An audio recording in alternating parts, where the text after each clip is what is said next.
guys, welcome back to another interview here on Toned In Entertainment. Today we're at the CCW 16th Anniversary Show, and I'm here with Dante Marquis Carter. What's up, man? I love it. I love it. I love everything. I love everything about this. I love the camera. I love the microphone. I love that you're like into like retro video games. I love all of this. Yeah. So thank you for having me, man. I'm having the time of my life. Thank you so much for having me. Oh man, I'm feeding off the energy already, man. We're gonna have a good time. I can feel energy. That's all I have is energy. I don't have much after this. Like after that, I just go to sleep. So it's like and then sleep. That's it. It's my two modes.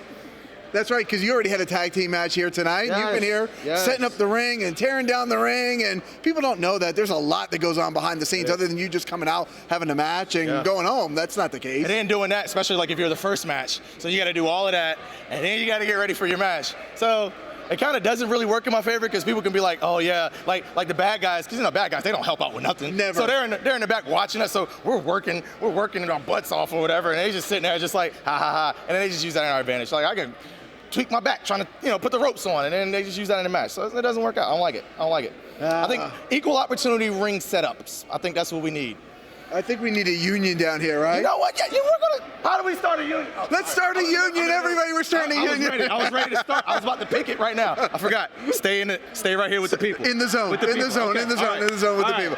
Okay, so for what people don't know, is you mentioned retro video games. Yes. The other day I posted a video about WWF WrestleMania, and you reposted it. Yes. And of course I had to reach out to you. Yes. Thank you for reposting it. Dude, it was great because like it was one of those things where it was like, you always see the image, but you can't really put the name on it. So I'm trying to type it. I'm like, wrestling arcade video Super NES game when I was 4. Like, you know what I mean? Like, trying to figure that crap out. But then, when I saw it, like, I'm telling you, I just saw the one picture of the with Hogan and Andre, and that just wave of nostalgia. Right. Wave. It was like, boom, boom, boom, boom. And so, then that, and then the WrestleFest, the arcade game, it took me back, and that was great. I appreciate it. So thank you for putting me on that journey. Oh, yeah. That I could share with everybody else because it was good. It was good. No, it was really good. I love taking the trip down memory lane, especially with those retro games. That was actually the first wrestling game I ever owned. What was the first wrestling game that you ever owned?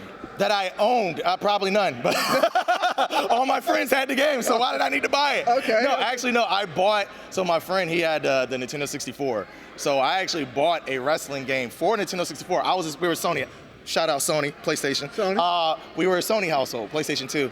And I bought a WCW versus NWO Revenge for him, so I didn't even have the system. So I guess, technically, I bought one. Or I had my parents buy it, whatever. I was like 5. Right. But I bought it. Do you keep up with any of the wrestling games nowadays? I don't. No, I really don't. I try to get back into gaming. I got the PS4 at the house. I think after around like 2010, it started getting really complicated. I'm an arcade guy, man. Right. Joystick AB. Let's do that. Let's run that all day. And when you start, you got the combos and stamina. Can't do the same move and the guy gets tired. It was just too much. I'm more of an arcade guy. I like Mortal Kombat, Street Fighter, that kind of button pushing. I guess, I'm not a strategic guy, just button push. Wait. So you're a Street Fighter guy? You're a Street Fighter guy? That's it. That's all I do. Any game that requires me to do this is what I do. You're a button pusher. Yeah, I'm a button pusher. Okay. I am. Actually, I'm more of a Mortal Kombat guy. I do have MK11. Okay. Street Fighter, obviously, growing up, everybody had Street Fighter. I didn't do any like the Soul Calibers or anything like that. I didn't get too fancy. Too complicated. Yeah, I just stayed with that. And then, Mortal Kombat I was the guy and nobody liked to go up against because I was Sub-Zero and he had that sweep. That was me. You were that guy I played online. I didn't care. I got the win. You were that guy. The guy I was like, oh my God, no, I'm done. If it was a problem, you would know how to beat me. If it was a problem, so I challenge anybody. I will sweep everybody, and probably not, because I think they know a way.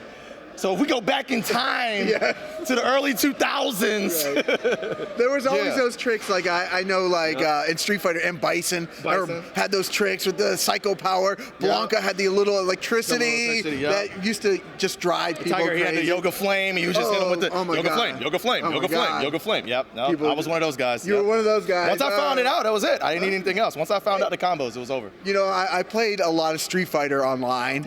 And I used to get a lot of those hate messages from people. Did you ever get any hate messages? No. I think by the time, I stopped video gaming right when multiplayer started kicking in. Okay. Because I'm not even gonna lie, I'm horrible at video. I talk trash about it, I'm horrible at it. I am the greatest first person and one player only video gamer of all time. Now when you start getting other people involved, Nah, I lose every time. Right. Lose every time. I used to think I was really great at playing Street Fighter myself. I remember the first time I went online, I was like, what the hell is going on? That's how I am. I'm like, I'll play like Madden or 2K or FIFA, and story mode, the hardest level, killing it. Boom, boom, boom. I go online, and they be like, yo, just hang up, just unplug, just don't ever get online again. And it's like, that hurts. It's demoralizing people. So be nice.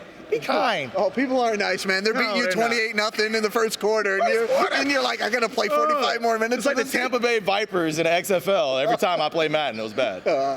Have you been watching the XFL? Yeah, that's why I made that reference. Yeah. Yeah, I made my allegiance to a team before the season start. Horrible mistake. Oh. But I don't know. Probably at the time of this interview, but the quarterback from Houston, he's being scouted for the draft in April. Okay. Yeah, that broke my news. That news broke, so it's pretty cool. So breaking news if you ain't heard it yet. Breaking news right here at Toned In Entertainment. Now, Dante, when you're not wrestling and you're not watching retro video games. Watching, not playing. Yeah, watching. That's why I said watching. What kind of fun things do you like to do in your free time? I don't have a whole lot of free time outside of that because I'm working. I'm a barber up in Daytona. That's where I live. Okay. I'm in Daytona area. So I'm a barber. So literally it's just barbering. And then by the time I get off of work, I'm in the gym. And then by the time I'm done with the gym, I'm at home, so I'm usually just catching up on Netflix shows. Okay. Netflix, Hulu. Right now I'm watching anime, My Hero Academia, so I'm catching up on that. Of course, I got all the FOMO, so I'm watching all of the Netflix specials as they come in, all of that stuff. The crime docs are my... Oh, I love a crime documentary. Oh my God, I'm headed home right now just to catch the repeat of Live PD. Live PD is my, I love it. First 48, pretty much anything on A&E. I stay on A&E. That's it. So yeah, I just that's what and I talk like that's all I watch. I probably watch like 10 minutes of it and I'm zonked out and I'm asleep. So yeah, for the most part, it's watching me. So that's my fun time. Okay. That's my fun time. Yeah. I'm kind of the same way. The only show I can stay awake for, honestly, is AEW Dynamite throughout the week. The only show I stay awake for. Yeah. But the thing on Wednesdays, the crazy part, so. On Wednesdays, that's usually when I start doing my two-a-days. I try to do like a workout in the morning, workout in the afternoon. Okay. And so then I'll get there, and it's great because I've convinced my gym to, on one TV, have USA, and then the other TV on TNT. NXT and AEW, okay. So while I'm working out, it's not like I'm watching it, I'm motivated. I'm like, I gotta get there. Hey. I gotta get there.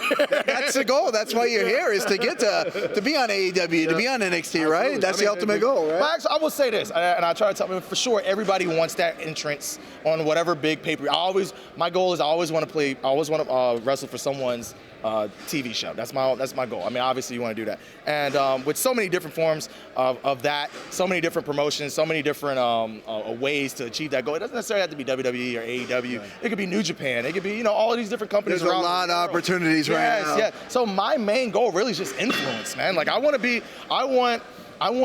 just want one young person to consider me the legend that I saw so many people as I was growing up that got me to this spot. You know what I mean? I just want one kid to be, so influence is more, for sure. Oh, if I can walk down a ramp at WrestleMania, yeah. Oh my goodness, yeah. But if I can just do enough for somebody to be like, yeah, he's good. I want to do something, I want to do it because he did it. That, for sure, morally is more important to me, but financially, let me get that walk down mania. I'm with you 100% on that one. Yep, absolutely. Now, one of the questions I'm asking today, I've got the shirt on that says Monday Night Wars, one of the greatest times ever in professional wrestling. Yes. Okay, so now we're going to get to learn about a little bit of your influences with this question I'm going to ask you. Now, would you consider yourself more of a WCW guy or more of a WWF guy for Monday Night Wars? So, said I lived in Daytona, but I grew up in Virginia Beach. My mom grew up right on the Virginia and North Carolina border, so naturally she was Greensboro territory. Naturally Ric Flair fan, I was gonna say. Naturally WCW household. Okay. So yeah, we grew up WCW. My very first wrestling event was a WCW house show. Okay. And at that moment when I fell in love with wrestling, Sting was walking down the ramp and he had all the tassels. This was blonde hair, bleached Sting, tassels, lights. And I'm like, I don't know what this is, but I love every bit of it. And I'm watching him walk down and I'm like, with my binoculars, because we were in the nosebleeds, yes. I was probably right next to you and my dad with the binoculars.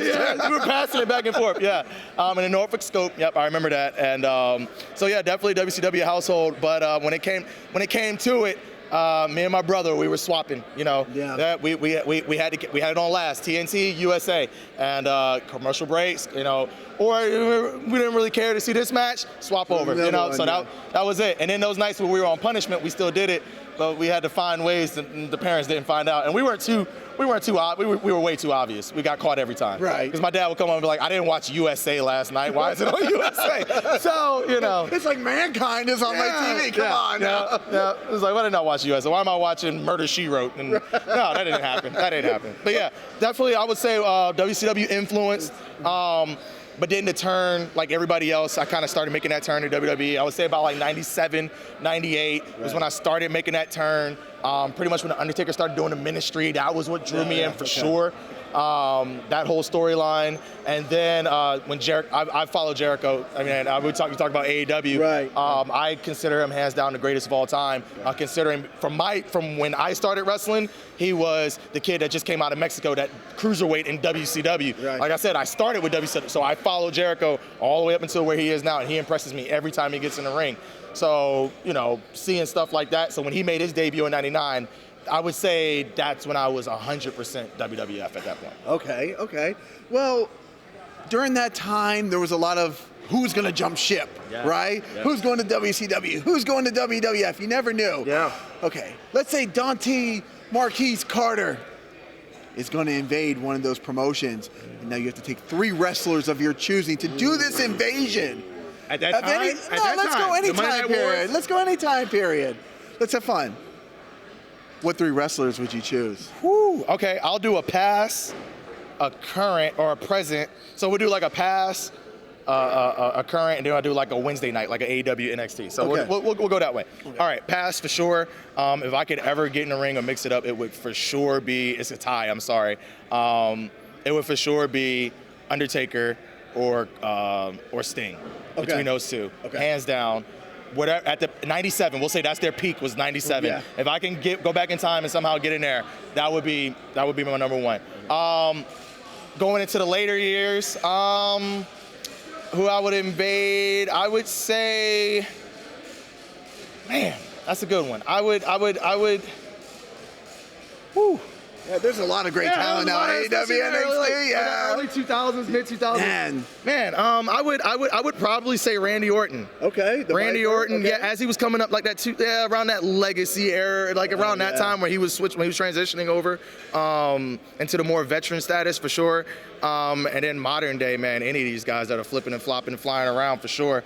But yeah, I would take my tag team right now, me and Mikey, Task Force, me and Mikey Spandex. Okay. You can't leave out your buddy, right? I can't. No, of course, I'll bring them up with me. Why not?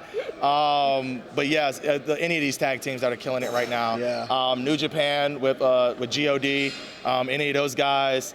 Street Profits were some guys that we would love to mix it up with. And there's tons of guys on the local scenes that we would love to mix it up with. And it's only a matter of time at this point because we're climbing up these ranks pretty fast. So yeah, I know you guys I think we're going to do pretty good. I think, yeah. So we got a lot of shows coming up for like Mania Week. Let's know about that. Yeah, no, for sure.